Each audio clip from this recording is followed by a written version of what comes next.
वरील प्रश्न बघा. 15 या त्रिकोणी संख्यानंतर येणाऱ्या 5व्या त्रिकोणी संख्येचा पाया किती? काय सांगितलं आहे? 15 ही त्रिकोणी संख्या असेल, त्याच्यानंतर 5व्या क्रमांकाची त्रिकोणी संख्येचा पाया किती? आता हे कसं काढायचं बघा. त्रिकोणी संख्या किती? 15 दिली.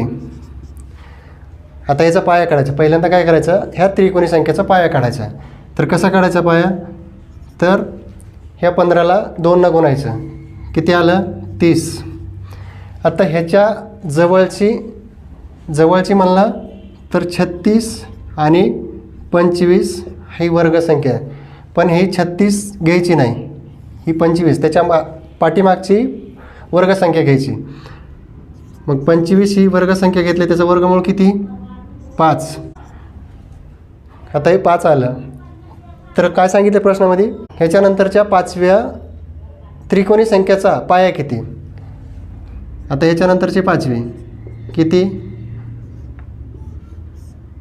10. आहे ना सोपं? व्हिडिओ आवडला तर शेअर करा, सबस्क्राईब करा. धन्यवाद.